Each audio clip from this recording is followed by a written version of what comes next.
Well, Todd Jeffries and Don Pryor are on vacation. So it's me, Lisa Fritsch, sitting in for you this week. So happy to be here with you on KLBJ. Thank you for being here this morning.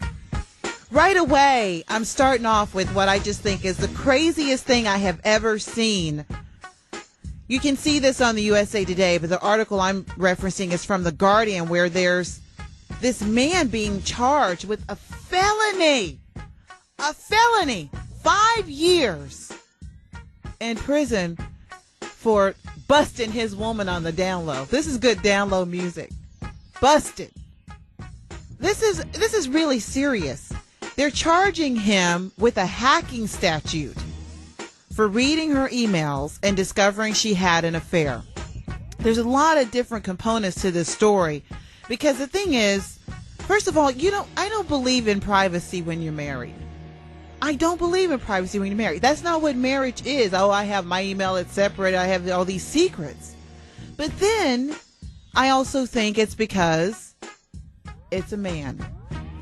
If it were a woman snooping and she busted a cheater, we would all be going, you're busted, hand over your money, put your wallet on the floor, you're out of here, kick him to the curb.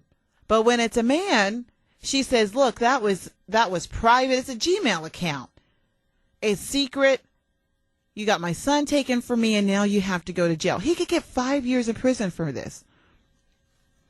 And the defense attorney said he's never heard of this in 34 years, that a man's could go to prison for 5 years for checking his wife's email.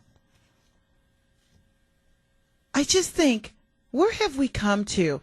Let me tell you something. If you don't think this story is a big deal, in the article it says half of U.S. divorce cases involve some form of snooping, such as reading emails, text messages, or social networking. If you are Facebooking, MySpacing, texting, and hooking up with and connecting with everybody else except the person outside your marriage is in trouble. And if your husband or your wife logs into your Facebook account, your Twitter or whatever, and discovers something they don't like and you get mad, you're wrong for that. 836-0590. Toll free is 877-590-KLBJ. You're wrong for that.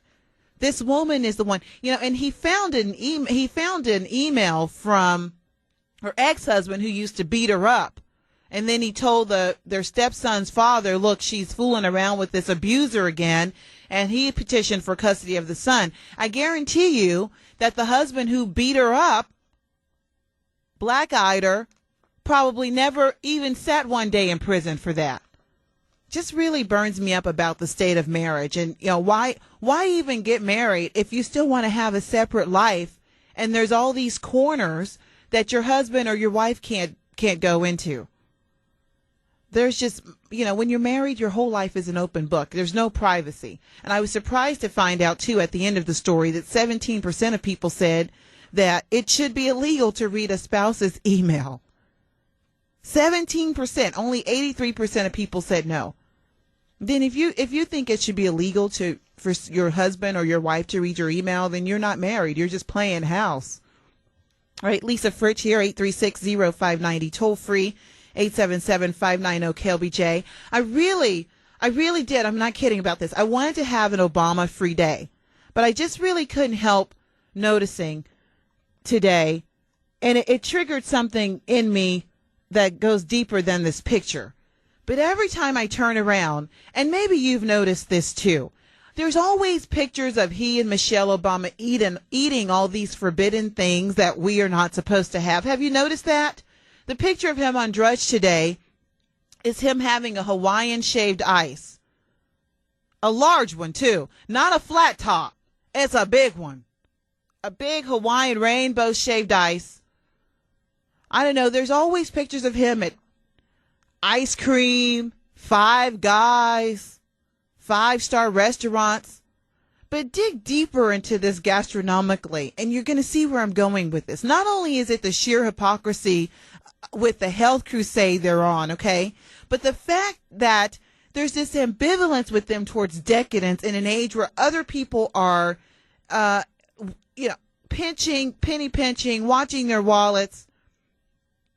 Just remember, do you remember the lady who said she was afraid about returning to the days of the beanie weenies? Remember that lady who stood up and said, we've done everything right. We're saving. I'm afraid that one day I'm going to have to go back and eat beanie weenies. I don't want to do that again. I just think that a lot of these pictures come at the wrong time. Here is half of New York, New York facing this blizzard, all of the Northeast affected by this snowstorm with this massive snow, with power outages. I read an article in the New York Times, 400 people slept on an A train, didn't have any food, any heat, one working toilet overnight, sleeping on subway stations. And here's your president in Hawaii having shaved ice, snorkeling, surfing. Don't some of these pictures really come at a bad time? The people in Manhattan are saying that Bloomberg doesn't care about the little guy because he's rich. He had all the snow plows and salt put in, clearing off the snow in Manhattan, but he didn't go to Queens. But Obama gets a pass for that. He is in Hawaii, yo. Surfing, catching some waves, working on a tan. Meanwhile, half of New York snowed under. Oh, don't worry about us. These beans are fine. You enjoying your shaved ice, Obama? It just really, it cracks me up. 836-0590, toll free 877-590-KLBJ to join the program.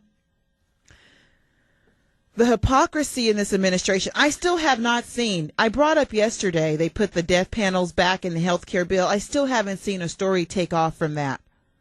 And it got me thinking, too. Death panels, abortion, that might be written back in. There's no telling what we're going to end up paying for. It's almost like ruling by decree or something like that. Let me ask you something. Depending on what you got for Christmas, someone have made a chump out of you. We're going to talk about that when we come back on KLBJ. Stay with us. Good morning to you. Welcome to KLBJ. I'm Lisa Fritsch, sitting in for the vacationing Todd Jeffries and Don Pryor. They'll be back with you next week. 836-0590, toll free 877-590-KLBJ. Thank you for being here this morning. So, were you made a chump this Christmas? One guy says if you got an iPad for Christmas, you just made a fool of yourself. Well, I'm in line. I got an iPad for Christmas. Was all excited about it until I read this article out of the Wall Street Journal today. Why I don't want an iPad for Christmas. Really? I thought, it's really the gift of the year, isn't it? And the man writing this article agrees. But he says, how dumb are people? Apple is coming out with an iPad 2 in 2011, probably in April. And first, it's going to be cheaper next year. I thought, okay, well, fine. I wasn't feeling bad about my iPad until that didn't make me feel bad because I thought, well, I don't have to have the latest and greatest. I don't mind if he comes out with something new. And by the time they come out with a new one, I'm going to just be getting used to how to use it in the first place. I just figured out my iPhone, and I got it 2 years ago. My daughter can use it better than me. Okay, fine. So he says they're going to be probably $200 cheaper next year.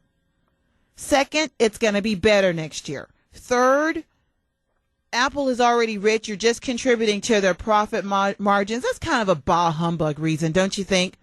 Oh, this one got my attention, though. Competitors are coming. Right now, there's no competitor to the iPad. There's just this Samsung Galaxy Tab. But seriously, do you think if you got the iPad, you got burned? It's just kind of it's just another distraction, really. And I have to say, it is keeping me up at night. I normally go to bed at 8:30. Now I've sat and I didn't go to bed last night until 10 o'clock. I was up playing the computer on Scrabble. I could not go to bed. It was vexing me that I had an F. It was worth 4 points, and I could not find a place to put it. And I was looking for the triple word score. And the Scrabble computer is very sneaky and smart. You got to be careful that you don't set it up to use a triple word score. It'll get like 70 points on you. So yes, this thing has like infiltrated my life and sucked out my sleep. I didn't go to bed till 10 o'clock playing Scrabble with the computer. I do think that, in a way, technology can start ruining your life. You think it's making everything better, but the next thing you know, you're getting busted for reading your wife's Facebook, email, Twitter, and find out she's having an affair, then you're going to jail. Or you're up, spending I don't know how much this thing cost. My husband didn't tell me. I'm assuming it wasn't more than $400, right? But I'm paying for something to keep me up at night, all these flashy games, when really, and I have this really good book I've been trying to read for the last 3 months. I've been saving it for the Christmas break. And guess what? I haven't read it because I'm on the iPad. I'm on the iPad. And I would rather be reading, but why can't I put it down? So this man is on to something. Put all that technological stuff away and spend time taking in something classic and important. All right, 836-0590, toll free.